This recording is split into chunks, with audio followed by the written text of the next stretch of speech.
I gotta say, the UFC has really stepped up in 2015 and put on some damn good cards.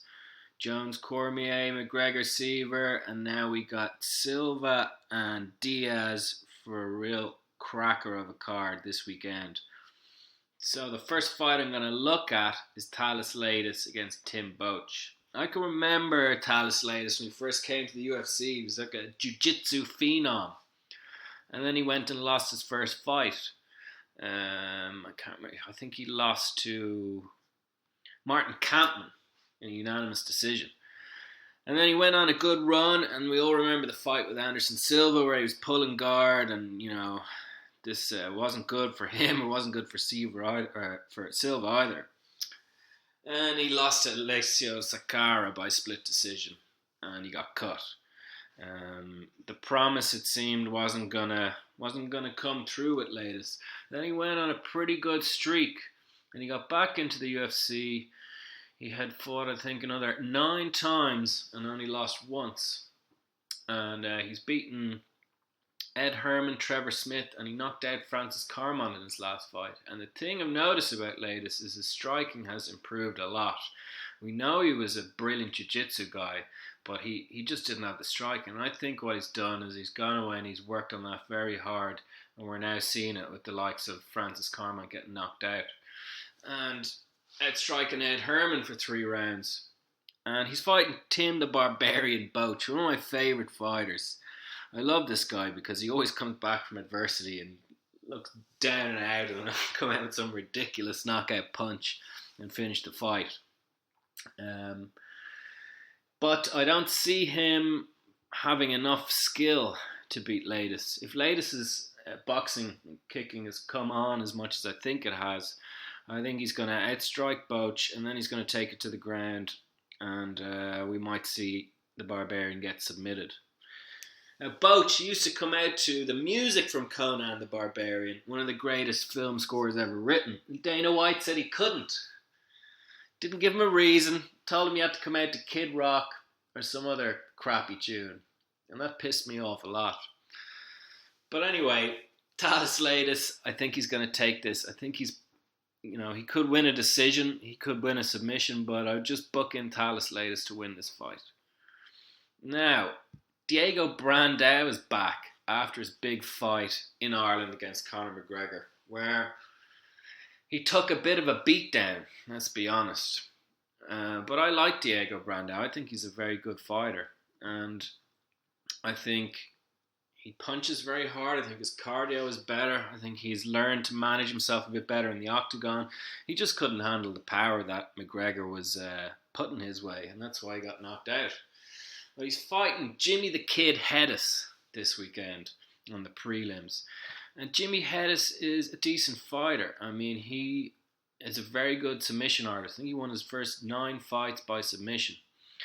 But he has a loss to Marcus Brimage by unanimous decision. He's a loss to Dennis Bermudez. Got knocked out in his last fight by Dennis Bermudez in round 3. I don't think that Jimmy Hedis can handle the force that Diego Brandao is going to take to this fight. And I think Diego's good on the ground. It's unlikely he's going to get submitted. I don't think Jimmy Hedis is good enough on his feet to hurt Brandao and get him into a place where he can submit him. I think Brandao's going to win this by knockout, and I have a feeling it's going to be quite a quick knockout. That's what I reckon. So I am definitely locking in Diego Brandao to win. Moving on to Ian McCall. Uncle Creepy is fighting John Lineker. Now this fight was called off, I think it was 2 months ago or 3 months ago. Ian McCall had some blood sickness after the weigh-ins. We all know that Lineker hates to cut weight and often misses weight, and McCall put him through the weight cut. The rumour has it that McCall knew he was going to have to pull out of the fight late and just wanted to mess up Lineker. So who knows about that. I don't know if you remember, but Ian McCall was once sitting on Mighty Mouse's back and taunting Mighty Mouse in a featherweight. I think it was a flyweight title fight. And then he didn't actually win the fight. It was resulted in a draw, and then he lost the rematch. I think it was a contender fight for the title. He lost the rematch, and we see who's the champion now. And Ian McCall has had to wait in the shadows while Mighty Mouse has fought. And, Mighty Mouse is a great fighter, but the character of Ian McCall would be a lot more exciting to have as the champ. I think a lot of people would agree. Now, Ian is fighting John Lineker. And John Lineker is he's a pretty decent fighter. He's got they call him Hands of Stone. He's got a good few knockouts in his record. He's got 4 knockouts in the UFC alone. Phil Harris, Oskilic, Tomei Gashimov, a decision against Rishatani. Not the best level of competition, but Lineker's got game. He lost to Ali Bagiotino by unanimous decision. That guy got recently done for roids. And he lost to Luis Gaudino in his debut in the UFC by guillotine. So Lineker's beatable. I think McCall is going to have too much for him in this fight. I think McCall is a really good fighter. And the only 2 guys in that division that can trouble him are Benavidez and Johnson. So it's Ian McCall definitely to win. Whether he can finish Lineker is another thing. Lineker's a tough dude, but we'll see. But Ian McCall to win that fight for sure. So, Jordan Mine is fighting Thiago Pitbull Alves. Thiago Alves, he took a real long break between 2012 and 2014, and he had a lot of issues with weight and injuries. And he used to come into the fight, his chest was so big, he was carrying like 10 pounds on his chest muscles alone. And I think he solved that problem a bit because it was slowing him down. He was getting tired real quick, and his arms were getting burnt out. So he's a great fighter, Thiago Alves. It's hard to know what state he's going to come into the octagon. We've only seen him once in 3 years when he beat Seth Baczynski by unanimous decision. I think he tried to knock Seth out, didn't quite get it. Seth's a pretty tough dude. But he's fighting Jordan Mine, who is at 170 pounds, a real big dude, 5'11", but he comes in big, and he's got a decent record. He beat Mike Pyle, one of the old school fighters, probably just because he was much bigger than him. I mean, he knocked him out. Pyle's a good fighter, but Mine came in and he was just twice the size of Pyle in that fight. Mine beat Perpetuo by split decision. He'd lost to Matt Brown by TKO in the second round, 2013. Beat Dan Miller before that. He has a loss to Tyron Woodley by split decision in Strikeforce. He's wins over Joe Riggs, Josh Berkman, and he's only 25 years old. I think Jordan Mine is a real up-and-comer, and I think he's gonna... I'm not sure if he can finish Alves. I think he's gonna beat Alves. I think he's gonna be too big for him. Alves isn't gonna be able to wrestle. He's gonna get tired, and he's gonna get picked off by Maine. So yeah, I think Maine can finish Alves. I'm definitely gonna put the marker on Maine to win, but whether he can finish by knockout, I might have that in one of my side accumulator bets for this weekend. Might get some decent odds on that. I'll have to check it out. So we have a lot of decent fights this weekend, so I'm moving through them pretty quick. And we got Babyface, Joe Lawazon. It's not J-Lo. I think he might have been called Babyface about 10 years ago before he had the shit knocked out of him about 20 times. And he's fighting Al Iaquinta. And Al Iaquinta is from the Sarah Longo camp, or should I say the Laurel and Hardy camp. But those 2 guys really know how to train people. Longo is a veritable myth at this stage with comments like, punch a fucking hole in his chest, gets into the Anderson Silva fight. And Sarah, we all know Sarah's a jiu-jitsu whiz. So it seems like Iaquinta has got an excellent training camp, and he's come on a lot in his last 2 fights. He lost a decision against Michael Johnson. That was a particularly good Michael Johnson that night. He lost a decision to Jim Miller, and but since then, I think he's come on a lot. I mean, he beat Mac Danzig. on decision, and he beat Michael Chiesa. It was a TKO. I think it was a really bad cut Chiesa got in that fight. But Iaquinta's boxing has improved. I mean, he's got a pretty decent submission game. He submitted Melvin Guillard, Jamie Varner. He lost. He has a good few losses on his record too. Kenny Florian, Sam Stout, Soteropoulos, Pettis, Miller, Johnson. But he's got a good few wins as well. And we know J-Lo. J-Lo's a very good fighter, but he's just a little bit off the top of the division, and I think he always will be. So I think that Iaquinta's going to win this. I think he's probably going to win it on points. I mean, we can't rule out J-Lo going in and getting some sort of crazy finish after taking a bit of a beating, but I think Al's going to knock him round on the feet. I think he hits a bit harder than J-Lo, and I think he's going to get a judge's decision.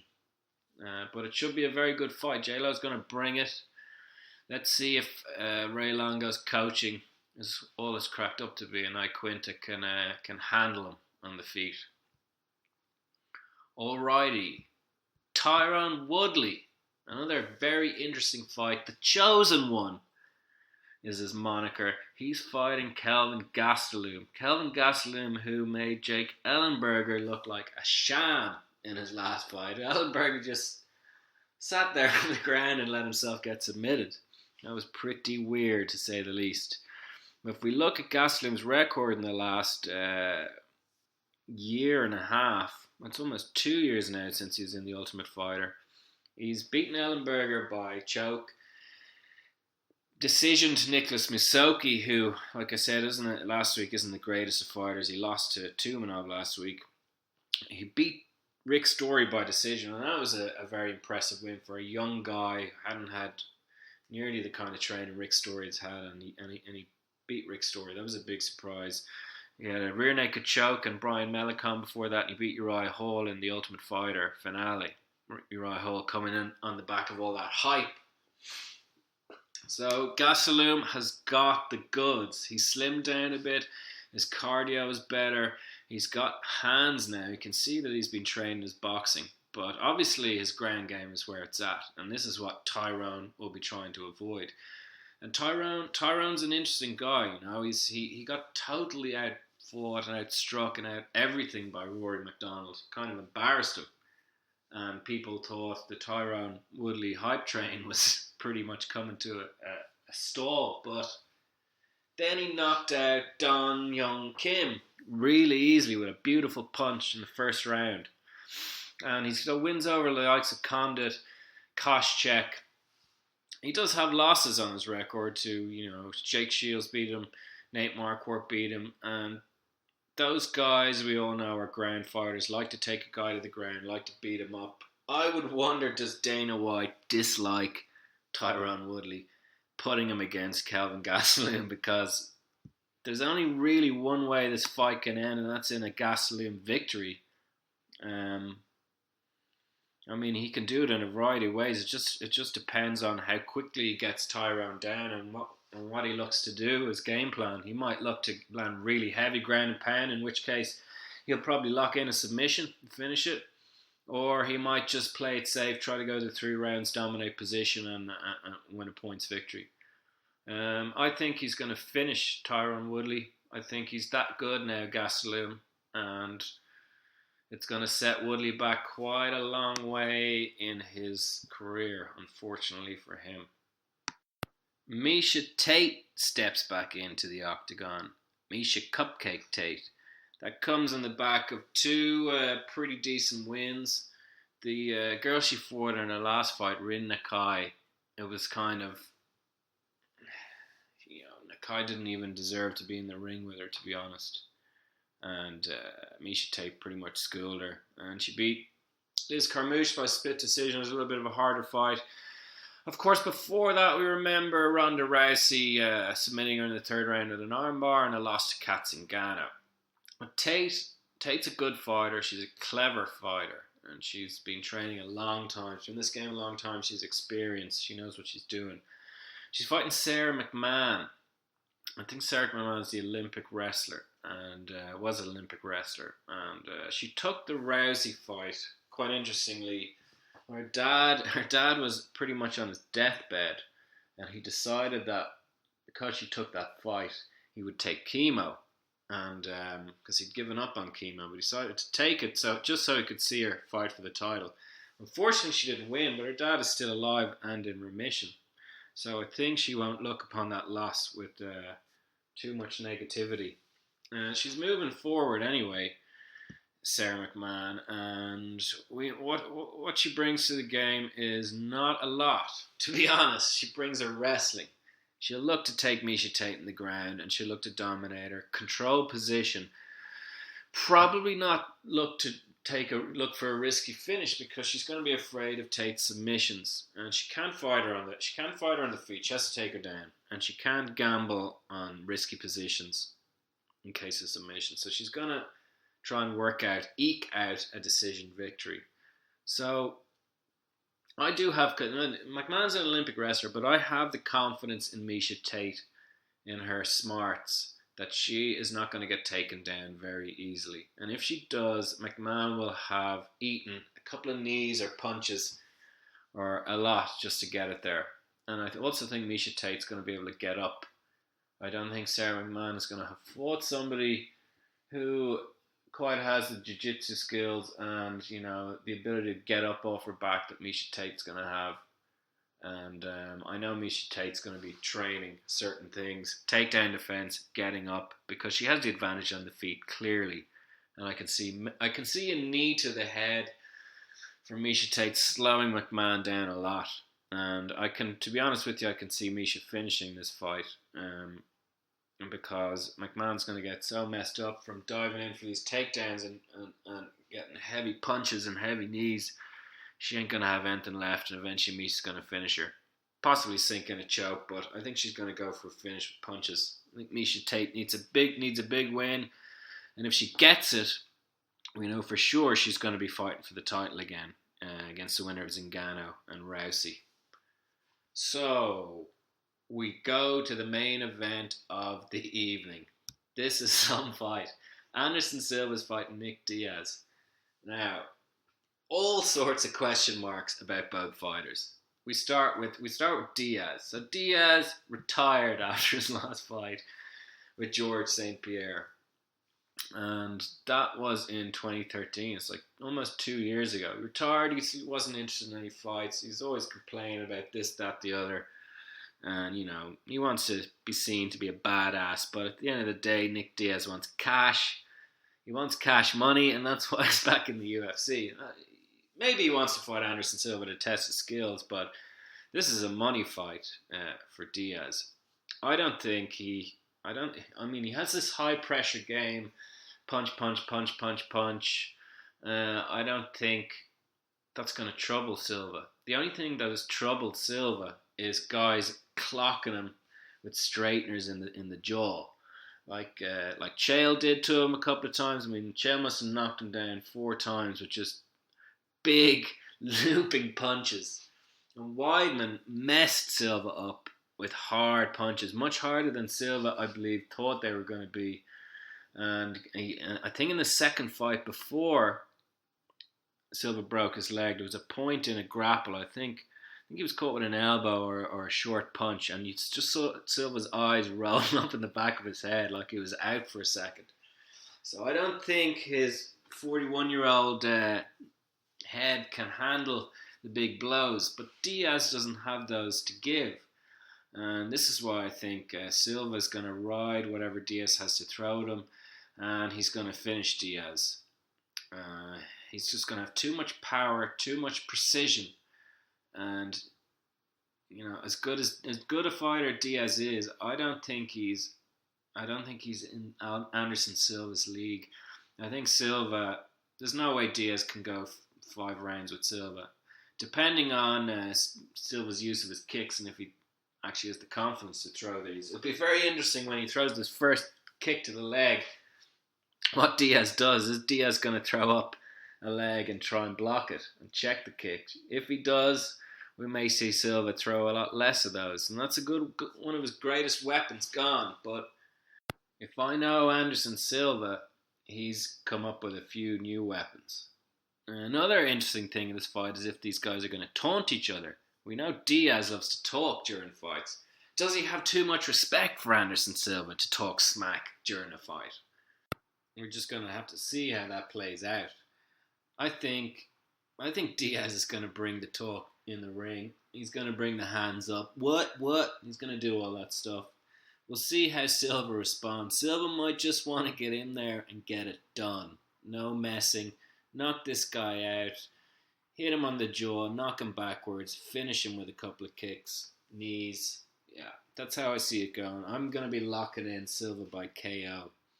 Most of the fights tonight, I would just pick winner and not method, because a lot of them are pretty tough to call. But with 6 or 7 pretty straightforward shots as I see it, I think that gives it some good possible accumulators. I hope, as I suggested last week, you put a side bet on Anthony Johnson to win by KO, which he did do. The odds were pretty good. I got 13-2 for that KO and covered all my other bets. So that was nice. But this weekend, I'm expecting a pretty high success rate, 75% at least. So I will be back here next week to gloat about my winnings and congratulate you on yours.